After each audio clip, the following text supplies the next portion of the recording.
Binangga o, dire-diretso, mga nakatambay o. May tao sa ilalim. Uy, may tao pa sa ilalim o.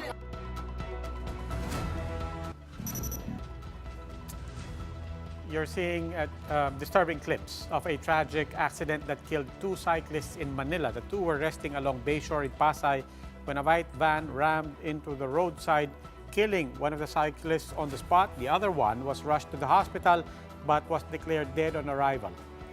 A 19-year-old suspected to be under the influence of alcohol was driving the wayward van. He was also driving without license. Thousands of cyclists went out to the streets this morning to mourn the useless death of two of their fellow bikers. Time for today's biggest headlines. I'm Gretchen Ho. I'm Robbie Alampay. You're watching The Big Story. The cycling community is in mourning after two of their fellow bikers met a tragic fate, all because of a drunk driver. Not only was he under the influence of alcohol, he also had no license to show the police. Jenny Dongon with The Big Story. Cyclist John Pablo Santos, Jericho Aguila, and Justado were just resting after a morning round on the roadside of Bayshore Avenue in Pasay City when a wayward white van rammed into them.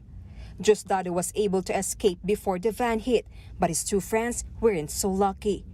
Binangga o, dire-diretso, mga nakatambay o. Santos died on the spot. Uy, may tao pa sa ilalim o. May tao sa ilalim. Aguila, who went under the van, was rushed to hospital but was declared dead upon arrival. The 19-year-old driver of the van, Clark Magdalis Alasaga, was later arrested by the authorities. According to the police, Alasaga was driving under the influence of alcohol. He also had no license. Dumating din yung isang grupo ng LTO Anti-Drug and Drug Enforcement Unit natin at nagkaroon ng sobriety test dun sa traffic police. Alasaga said that he and his friend came from Laguna and planned for a quick stop at the SM Mall of Asia. He also said that his friend was the one who forced him to drive even without a license. Alasaga added that his friend's family already offered to shoulder the victim's burial expenses, and that they're also helping Alasaga settle the case. As of now, Pasay Police is preparing to charge him with 2 counts of homicide. For News 5, Jenny Dongon, We Are One News. One of the survivors is putting off biking for now after the incident due to trauma, while thousands of their fellow cyclists gathered for a prayer vigil dedicated to Jericho and John Pablo. Jenny Dongon is back with details. Around 2,000 bikers have gathered for a prayer vigil in the exact area where Jericho Aguila and John Pablo Santos were killed after a road accident in Pasay City. Our fellow bikers, Joel and Echo, kasama natin araw-araw pag-ikot dito. Pero dahil sa kapabayaan ng isang tao, nawala ang buhay nilang dalawa sa hindi inaasahan. Shortly after the vigil, hundreds of cyclists rode their bikes together around Seaside Boulevard to pay tribute to the victims. As for Jericho and John Pablo's fellow cyclists, they hope the suspect will face the consequences of his actions. Kami, nagalit talaga kami, nalungkot. Lalo na ako, pwedeng isa ako ron eh. Kaya lang, siguro I was lucky na hindi ko pa siguro din araw. So yun lang, pagbayaran nyo lang yung nagawa nyo. This is the same sentiment shared by Jericho's mother, who said that while she can forgive, there are still existing laws to abide by. Umiiyak siya, humihingi siya sa akin ng tawad. Patawarin ko daw siya, di naman daw niya ginusto, di niya kasalanan. Oo, sige, sabi ko, nandun na tayo, hindi mo kasalanan, hindi mo ginusto. Sige, pinapatawad kita, madaling magpatawad, pero may batas tayo. Meanwhile, one of the survivors, Justado, a friend of the victims, is traumatized by the incident. Yung trauma pong naranasan ko, siguro hindi na po muna ako magbabike. Distansya na lang din po muna ako sa pagbabike. Clark Alasaga, the driver of the van, was arrested by the police. Besides being drunk, the 18-year-old also did not have a license. Alasaga is now facing 2 counts of homicide. For News 5, Jenny Dongon, We Are One News. While what happened to Jericho and John Pablo may be considered an accident, biking in and around the metro remains to be a challenge, as some roads remain unsafe for cyclists. I got to experience that firsthand, as you will see in this report.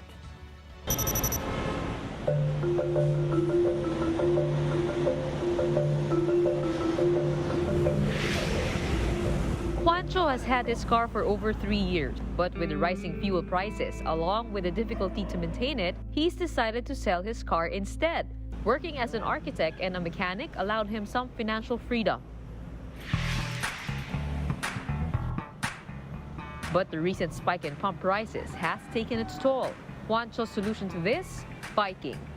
Sobrang taas eh. Unstoppable yung taas. Yung sweldo naman, hindi naman tumataas. In a month, yung tinitipid ko is around mga 40 liters of diesel. So 80 pesos times 40, 2,000 pesos a month. Ngayong alert level 1 na, gaano ka-safe na nga ba ang bumiyahe sa daan gamit ang bisikleta? Yan ang ating malalaman dahil sasamahan ko ngayon sa daan sa pagko-commute. Papasok sa trabaho, si Juancho at saka si Dora. Hello! Sama ko ah.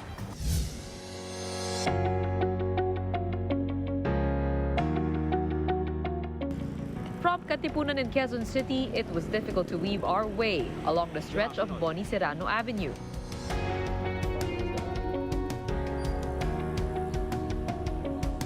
Challenge siya palagi kasi ahon-ahon, sira-sira yung street. At the same time, may motorcycles, may cars, may jeeps, may mga trucks, may mga buses. Walang bike lane. Kailangan mo sumingit-singit. Saka walang natitira sa daan. Tapos, ayan pa, lubak-lubak. Kaya talagang mahirap. Isa pang problema ng mga bikers ngayon, dumadami din yung snatchers. Kaya ako, nagdadala talaga ako ng front bag. Kasi pag dito sa likod, minsan nakukuhanan ka. There was reprieve though when we reached EDSA and Green Hills with its bike lane. But cars would eat up space for bike lanes along Ortigas Avenue, even this police mobile. Kuya, bike lane! Bike lane! Still, the whole trip took just 20 minutes. In a study by the SWS last May, 26% of Filipino households nationwide already own or borrow a bicycle. 19% regularly use bikes for work or shopping. These figures exceed the proportion of Filipino families with cars, which is just at 5%. And with this, MMDA has assured that their bike lanes are here to stay. It's part of the Bayanihan 2 law, no? So part ng batas yan, so we need to maintain it. And pinondohan ng gobyerno yan, gumastos yung gobyerno para sa mga barricades na yan. Despite the challenges of taking active transport, people like Juancho remain hopeful. Safety has gotten much better. Mas safe na ngayon, di hamak. Pero we have a ways to go pa. Kailangan pa natin ng better infrastructure, kailangan natin ng better protection for our commuters. Gretchen Ho, we are One News. These are the other big stories tonight. One stopgap measure after another. The government this time is looking at a 4-day work week to cut costs. Could there have been a data compromise from the part of Smartmatic? Seems like it, according to senators. They say there has been a very serious security breach in the operations of the election software provider. And pole vaulter EJ Obiana's participation in the SEA Games may still be up in the air, but it may just be a step closer from happening after the POC suspended PATAFA. More of these big stories after the break.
still watching The Big Story. I'm Robbie Alampay. And I'm Gretchen Ho.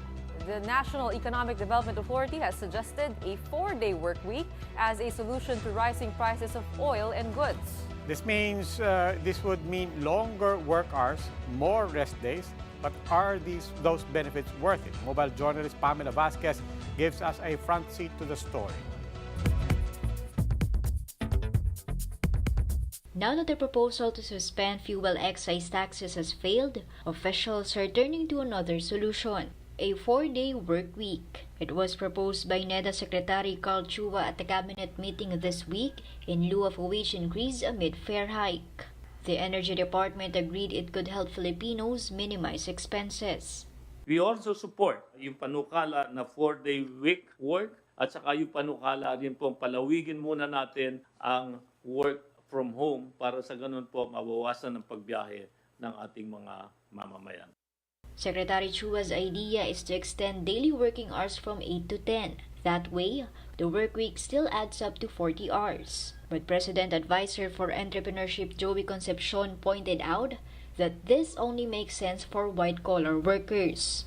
People who are running plants will have to have their factory workers present. We only run for 4 days. We might not have enough supply for the market, especially those who are in the food and beverage business. Concepcion said another way to do it would be to keep the daily working hours to 8, but make Friday a work-from-home day. The 4-day workweek idea is gaining steam in the post-pandemic world, with a number of countries like the UAE, New Zealand, Japan, and Spain already experimenting with it.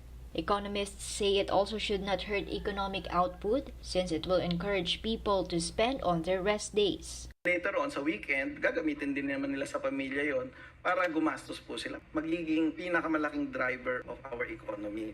Congresswoman Stella Kimbo says this could be a good stopgap measure.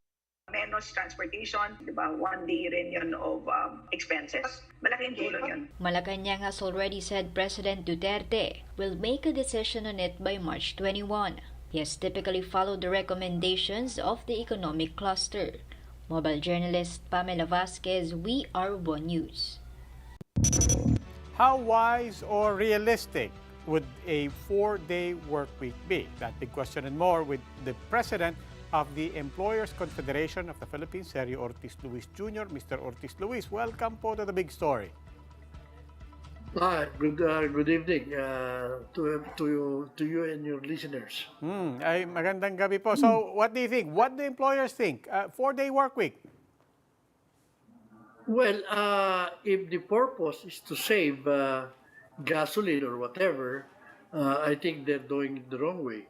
It's easier to do it by fixing the traffic and fixing the mass transportation because, doing a 4-day week, this was proposed in 2017 and everybody objected to it. It can work if it is temporary and if it is not compulsory for everyone. Because, in the whole world, the ILO is encouraging shorter time. In the convention in ILO, where the Philippine signatory, 8 hours is really the time that is fixed as and that is why we're using 8 hours a day. There are inherent dangers, not only to the mental health but physical danger if you extend the working hours. You saw already our health workers during the pandemic. They work, and many of them had mental fatigue, they're stressed. Some of them are even depressed. And to feel that doing a 4-day work will be saving, I don't think so. Okay. Number one, it can even, some employers, if they work 3 shifts, and you have 2 shifts with no overtime. So you don't buy the argument that actually even if you were to go down to 4-day work week, there could actually be productivity boosts. No, of course not. Okay. But It can even lose employment, and it will not save electricity because people will be working nights. They will Apa. run it, and many companies, when there are holidays that are declared out of the blue, people, because companies still have to run them. Okay, but Mr. Ortiz Luis, sorry pa, we only have time for one quick question, but did I hear you right at the start of what you were saying that notwithstanding all of your concerns, you are open to this as a stopgap intervention? On a temporary and not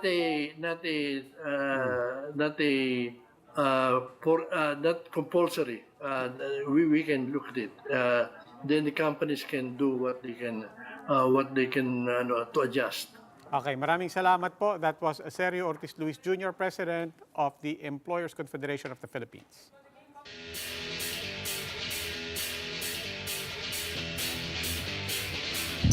For the big story in sports, the Philippine Olympic Committee may have just paved the way for EJ Obiana's participation in the Southeast Asian Games. That's after it suspended PATAFA for 90 days.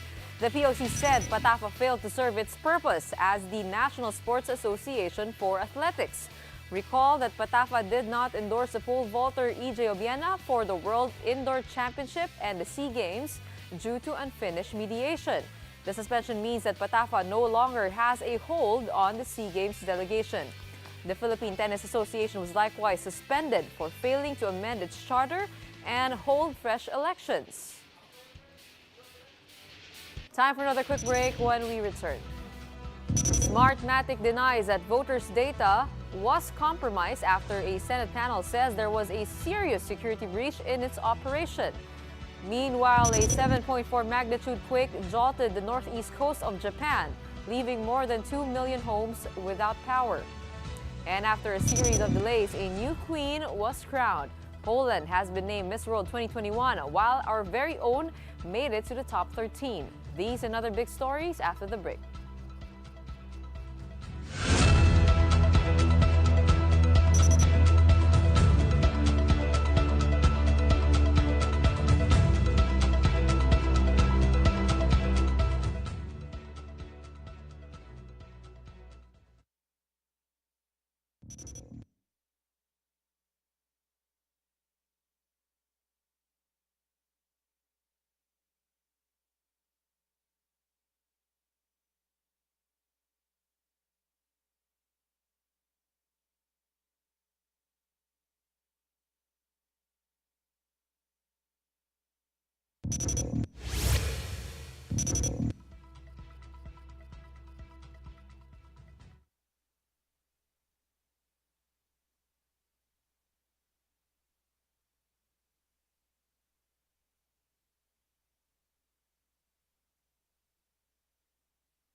Still watching The Big Story. I'm Robbie Alampay. And I'm Gretchen Ho.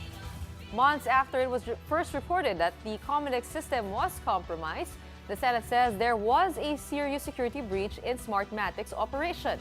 The incident allegedly involved an employee, but the software provider is denying this. They say they do not even store data.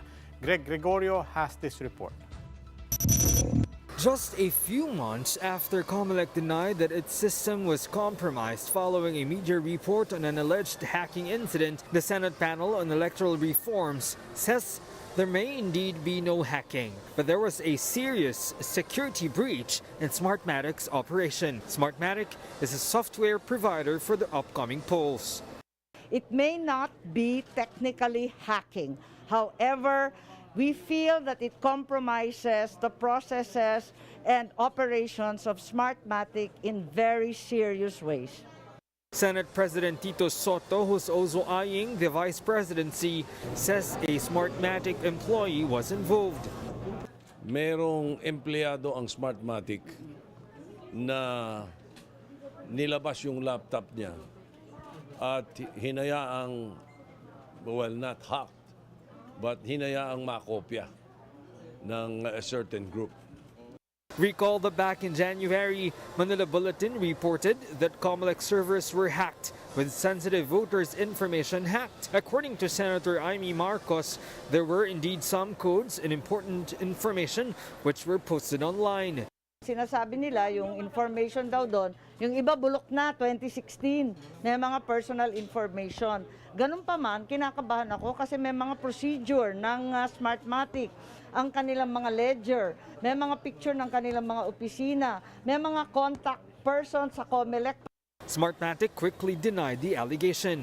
Napakadali pong mag-fabricate ng mga ganitong data. Ang Smartmatic po, to be very clear, ay hindi po involved sa processing or storing ng personal data of any voter for the 2022 elections. Okay? Pangalawa po, okay, ang Smartmatic po, ang kontrata lang po is to provide the automated election system. Comelec at the same time stood their ground that no hacking happened. Comelec was never and was not hacked. From the very beginning, sinasabi natin that Comelec is fully in charge of the elections. That Comelec is fully in charge of the elections and that we are confident that even in this particular case, walang naganap na hacking. The National Bureau of Investigation also has an ongoing probe on the matter. For News 5, Greg Gregorio, we are One News. And here are some of the biggest stories from around the globe. A 7.4 magnitude earthquake jolted Japan's northeastern region, knocking several thermal power plants offline. An estimated 2 million people were left without electricity, reviving public qualms over nuclear energy. Ruling party lawmakers urged the government to restart shuttered nuclear power plants. But after 11 years since the Fukushima disaster, the public is still skeptical about opening more nuclear reactors. At least 3 civilians were killed, 5 were wounded after shelling caused fire at a market in eastern Ukrainian city of Kharkiv. A humanitarian aid warehouse and 2 schools were also damaged by the multiple missile attack, while some electrical cables, gas, and sewage pipes were also destroyed. The fire has since been quenched by firefighters.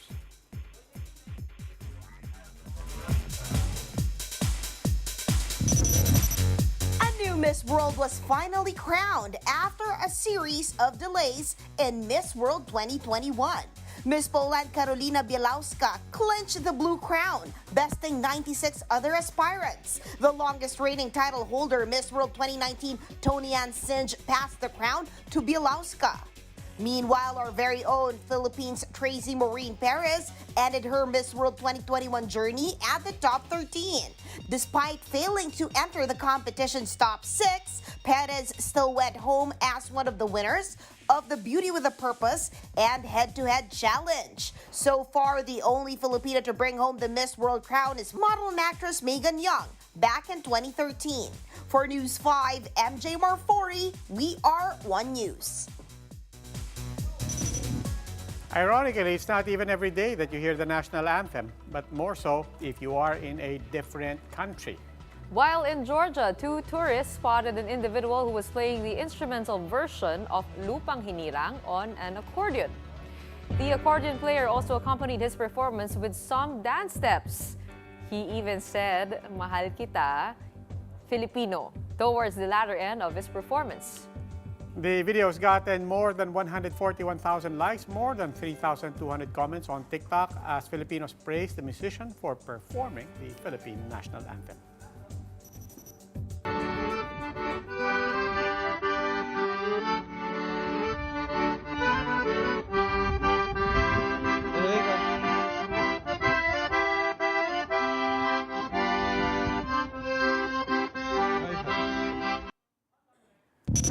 Siguro, nagmahal yan ng Pinoy. Kasi minsan nakakamit ako ng foreigners abroad. They speak Filipino fluently kasi meron silang minahal na Pinoy. Ikaw naka-experience ka na ba? Oo, marami na. At saka sa totoo naman, ang hirap talaga umiwas. Ang hirap umiwas sa Pilipino. Ang hirap din umiwas sa walang kilalang Pilipino. Kahit sa bansa ang magpunta, di ba? And it's nice to know that a lot of people abroad love the Philippines. Kaya naman mahalin natin ang ating bayan, lalong-lalo na sa eleksyon. Diba? Tama. Bumoto ng tama. Pag-isipan po natin yan. And that wraps up today's big story. Catch us again tomorrow at 8 p.m. on Signal Channels 8 and 250. Please like our Facebook page, One News. For more in-depth analysis, visit our webpage, onenews.ph. Mask on. Wash hands. And stay safe, Philippines. I'm Robbie Alampay. And I'm Gretchen Ho. We are One News. Have a good evening.